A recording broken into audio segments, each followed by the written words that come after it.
Much love proves to how to be a decent woman. Thank you for being such a big part of our class. I present to you Miss Kenji. Hello?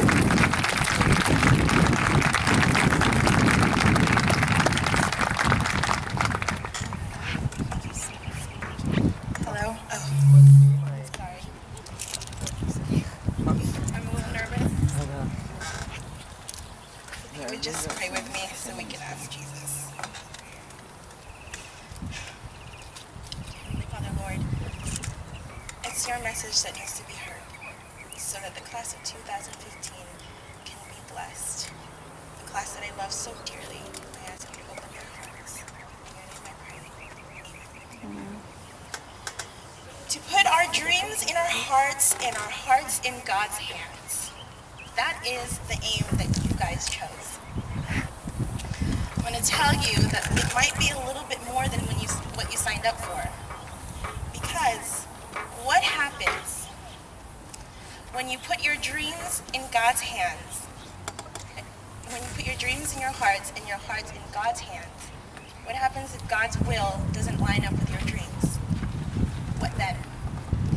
You see, I never wanted to be a teacher when I was in high school. That wasn't the plan. I thought teaching was a profession where you kind of did it when you couldn't do anything else. And I'm a teacher now, so please don't take insult of that. But I thought it was sort of like that last resort type of thing, you know? A little pay, everyone's always angry at you, parents are yelling, so I was like, why? Why would I want to do that? What I want to be is Dr. Panjayton. I was going to save the world one surgery at a time. On Mondays and Wednesdays, they were going to be neurosurgeries. And on Tuesdays and Thursdays, I was going to save the world one heart surgery at a time because I was going to be that good. That was my plan at your seat. And it took a while, it took a long while, for God to get to me when I finally changed my major.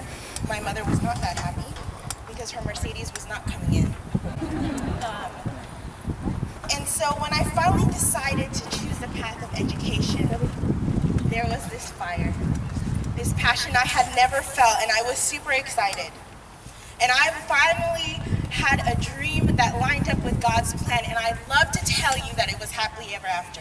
I would love to tell you that, but that's not going to happen. The thing is, the first 3 years of my teaching experience were the toughest of my life. I didn't understand. I wanted to save the world one student at a time, but I didn't know how. I wasn't quite sure which way I was going to do it, and I wasn't going to be one of those people who was going to take this position merely for a paycheck. So I needed to decide. I needed to decide, could I grow as a teacher, or should I walk away if I wasn't the teacher you deserved? And my years here at NPAA, I believe I've grown. Not to toot my own horn, but I think I've grown a lot. And I want to tell you exactly where that growth went and why your class is very important to me. You see, as you were growing into your high school years, I was growing as the teacher I am today, and we struggled together, and because I fell in love with the students of NPAA, that is how I became the teacher I am today. My love and my passion for students. And then, just when I was getting it right, just when Miss P's videos were on YouTube and I was going to get famous and all those likes were coming in, God does what he always does. He shakes things up. He shakes things up not to punish me, but because I did exactly what your aim said. I put my heart in his hands. And so these past few months have been some of the toughest months of my life, but it's revealed amazing blessings. But I've been living the motto, when it rains, it pours. You've heard it, I'm sure you have. And because of all these several things that happened in my life, I was blessed. I was blessed with people in my life that helped me get through the toughest times. And I know because some of you guys have struggled with the toughest times, and you depend on the people near you. So, I decided that I was going to share what got me through tough times, because they're ahead. Not to be a downer, but they're coming. So the people have taught me lessons, not through what they said, not through money that they gave me. It wasn't through presents. It was how they lived their lives. And I want to share that to you. But let's be honest. About 90% of what I'm going to say, you will forget. In fact, you probably forgot about what I just said. And it's okay, because according to Pastor Rossi, you know, it's the memory thing. You're super excited. Half of you guys are hoping not to fall and eat it on the way back. So it's just kind of like this struggle of, okay, how am I going to get them to remember it? So I'm going to use your class's biggest strength, and that's family. And I don't say that for every class, but honestly, I've known strangers who've spent hours with you and said this class can work as a family. They're here for each other. And so, today, you're going to participate in one of Ms. P's last cooperative learning exercises. You all know how Ms. P loves her cooperative learning. So I have 5 lessons for you, and I'm going to put 5 lessons in the hands of all of you. And it'll be up to you to carry these lessons and help each other out. So 1 out of 5, that's all I ask for you to remember. The first lesson is a tough one in the sense that it's kind of blunt. Okay, I wanted to get it out of the way. And I wanted to assign them to my leaders. So, with Brendid, Elizabeth, Taylor, Angel, Alexis, Eileen, Elijah, Mary, Zach, Sarah, Andre, Joseph, and Aaron, please stand up. See, now it's on camera, it's on video. You are now taking an oath to remember what Ms. P is saying. Forever remember. The first one is a bit harsh, like I said. This one I learned from 2 of the best educators that I've ever met, Ms. Grice and Ms. George. And the lesson that they've taught me, that I've seen them live, is that the world owes you nothing, no exceptions. I know it seems tough, and I'm not trying to be mean, but that is how you need to approach life. Because you're going to have questions, and these questions sound like, why me? Why did I deserve this? What did I do? Why do good things happen to good people? And if you haven't said it yet, believe me, you will say it. And you will say it over and over again.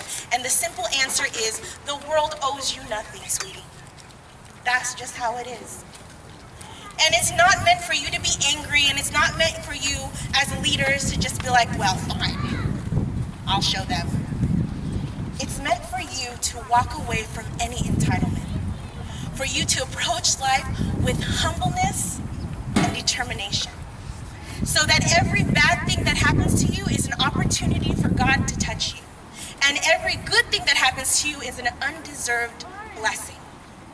And so you approach it with this amazing need for God, because the world is not going to save you, so He will need you. And this, little ones, is how you change the world. It's how you lead the world. So remember. Thanks, guys.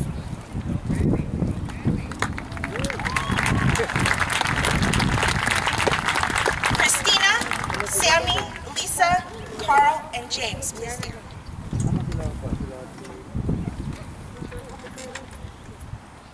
This next one was taught to me by 2 amazing women in my life.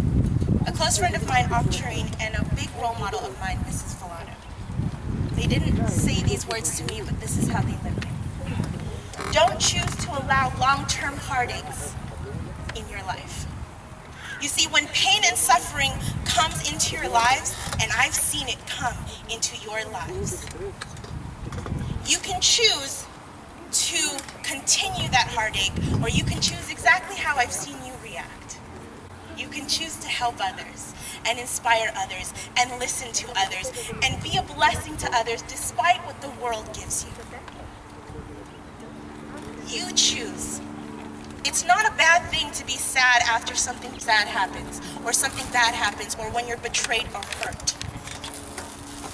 But what's bad is when you choose to let it negatively affect. And I know it's sad and it's hard to believe that you're choosing our long-term heartaches, but it's the truth. You can choose to fight just as much as you can choose to give up. Thanks, guys.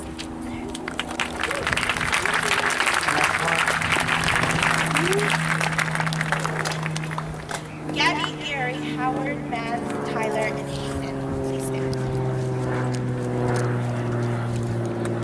This one is from some of my toughest friends. My friend Grace and Lindsay. Some of you guys are pretty tough, and I love it. But my message to you today is that you don't always have to be strong. It's not weakness to show weakness. And this is for all of you, because so many times we hate to lose face. We hate to be that person who wants to ask for help, but it's not weakness to ask for help. And I've seen it in all of you when you ask for help. So I've bestowed on you guys. When your classmates are struggling, you can let them struggle, and then you tell them to get back up. Because that's how we continue after these days. Thanks, guys.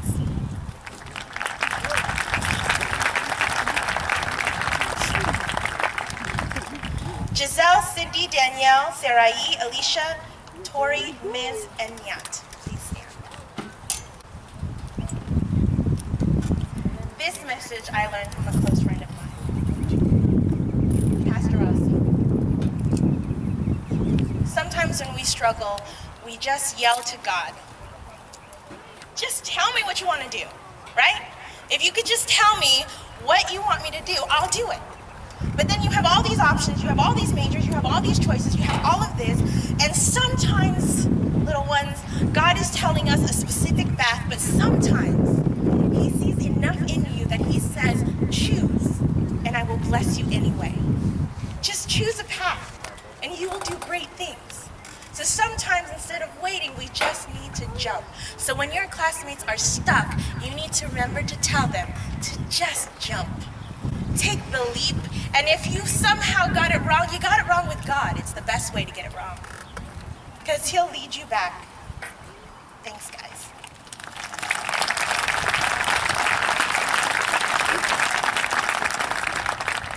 Krishna, Isabella, Ann, and Anna, please stand up.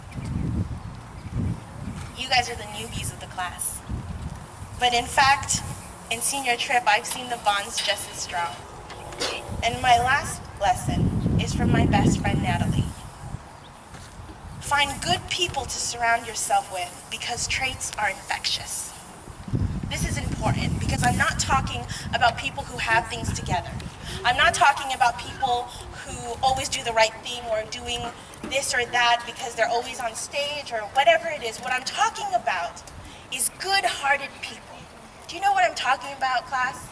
Good-hearted people. If you surround yourself with good-hearted people, it will be infectious. You can't help it. Or you'll walk away feeling guilty. It just becomes this, what can I do to change the world? Those are the people you need to find, because those are the only people that help me survive and will help you survive these next few years as you enjoy and suffer through the freedom you're about to take. Thanks, guys.